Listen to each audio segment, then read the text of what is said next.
I see a lot of businesses getting started. Let's take ecom, for example, where they kind of break even. Yeah. They can't scale and they're just kind of trundling along. Mm. Is that product market fit? Is that like, I just need to tweak the funnel? Or is that we need to go back to the drawing board and come up with a different offer? I think it's just a series of tweaking and testing until you crack it. Like, a commonality I've seen is the founder has tested more than anyone else to get something working. So like I can think of people who've set up successful online education businesses and their sales mechanism is a webinar. And the way that they've made to make something that sells is they've gone and done live pitches every week for like a year straight to then be able to create a pitch that they could then automate.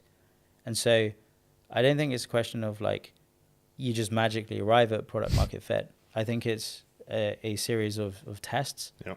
And people just don't test the offer enough to find what truly like resonates. What is the price point? What is the packaging? What is the method to sell it? Yeah. There are offers that you can sell really well from a webinar or really well on a sales page that would flop trying to sell some other means. And so testing until it kind of makes sense, until I guess you're making money with that. Okay. That is, I feel like, a very painful answer for many. It is a painful answer, but it's not easy. Yeah. Like a lot of founders go like, I've tried ads and they don't work. Yeah. But there's people in their space that are making fortunes from advertising. And the reason I take quite a hard stance on the flip side is, imagine if you did one more month and you cracked ads. What would that be worth to you? So when people ask me like, what budget should I have and like how long should I test for, I say that you should just do all the research you can ahead of time. If you determine it's a course of action worth pursuing, you do it until it works. Mm-hmm. And so, yes, there is an opportunity cost. But if you're not making it work, it's probably because you're not good enough. Yep. And so by sticking to it, you can then start getting the skills to get good enough. So get used to chewing glass is the advice. Yeah, I would say so. Because like, imagine if you do decide to swap. The same problems that you're currently struggling with now, you might just be bringing into a new opportunity. Yeah. Like, and if you're not good enough there, what suddenly makes you good enough here? So this is the issue with people with that shiny object syndrome, right? Is they just think that, oh, this next shiny object will solve the problems that I've had, but the same problems will just occur on the new I would say so. opportunity. For like, again, it's for the most part. There are like, I'm trying to keep it general, but there are, I think for most people... On the fringes, there's other cases, but no, I hear you. I think most people give up too soon. Okay. So where do you sit on terms of like, just keep doubling down on one channel to, diversifying and having less risk? Yeah. For the most part, I would say sit on the one channel and keep doubling down. Again, on the level of scale side of things, there are people spending 100 grand a day on Meta. And so 10,000, 5,000 a day or 10,000 a day isn't actually that much in the scheme of things, given what the platform can cope with. Okay. So is that kind of the thought process then? Double down on the one that's working, that you know the best, for most until entrepreneurs. Results start to degrade? For most or you think there's a massive risk of the business? I'd say for most entrepreneurs, keep doubling down. Okay. Yeah. Find one thing, do one thing. Expert at one thing. Yeah, I would say so. Okay. Just for reference here, and I don't know if I don't want to say the name, but there's an info business that I'm thinking of, and probably many in this situation that's 8 figures revenue with one product, right? Mm. Yeah. So my thought process then is, if you're not at 8 figures, you should probably not be adding on more complexity in other products. Is that a fair point, or is that? I think that's an interesting one. I think it depends on who the entrepreneur is, because if the entrepreneur is really good at organization, if they add a backend on, it could shift the entire economics of the business. Mm-hmm.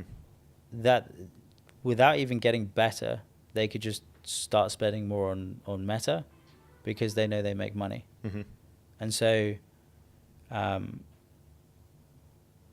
there is an element of like a revenue threshold if you wanted to pursue it like that. But I would look at the entrepreneur. Okay. So it's entrepreneur dependent, not funnel dependent. Yeah, I would say so. Okay. So what does that mean in reality? If the entrepreneur is good at product creation and there's an opportunity in that business, they should maybe look at it? Yeah, I would test it. Okay. Because from a numbers standpoint, you can win on psychology, so the appeals and the sales argument you take to the marketplace. But you can also just win on maths, or the economics you use.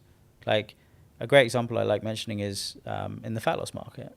There are only a certain number of ways you can say how to lose weight. Yeah. And so if you've got two businesses both making that claim of here's how to lose weight, but one company A can spend $200 to acquire a customer, Yeah.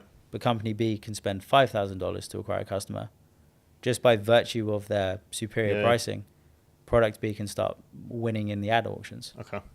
So yeah, there's, contrary to what I kind of said before, there's another funnel that I'm thinking of that as soon as you kind of buy product one, you're immediately upsold to product two. What do you think about that whole kind of ascension journey setup, I guess? I think it's really smart because it's based on human psychology. So there is a real thing where, from a psychological perspective, people enter a buying frenzy or an elevated emotional state after they buy something. Yeah. And so psychologically, they're actually far more likely to buy more things like that in a window of time. And so if you're a business that doesn't leverage that, then those customers are potentially just going to go elsewhere and buy. And so an ascension actually makes quite a lot of sense from congruence with psychology. And that's why, whether it's info or even e-commerce, having those upsells is just a great way of increasing the average order value or the LTV. And there's some known psychological frameworks that you can use for an upsell, such as more of the same. So whatever someone has just bought, giving them more of that.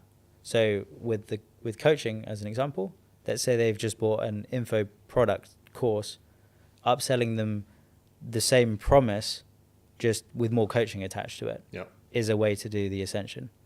Another one is problem solution. So by buying the first thing, what is the new problem it opens up that the upsell can then solve? So in the credit space, as an example, let's say someone's just bought a product on how to fix their credit, and now they see it's a lot of work to do so, and they don't want to do that. The upsell could be an advisor or a support service that does everything for them. So it's basically automated. So therefore, the assumption there would make sense. So it almost goes back to a first principle of bottlenecks. So what is the bottleneck in the business? Yeah. If it is kind of acquisition, focus on that, focus on more leads. Yeah. If it's kind of, acquisition as degraded or capped out, maybe fix the funnel structure. Is that what you're saying? Yeah, I would say so. It's very much going back to first principles. Where is the constraint? What is the constraint within the business, or is the constraint within the marketing? And the nuance there is often the business will have a constraint, but you can use that same philosophy for a marketing funnel when you're looking at the throughput. What is where is the drop off?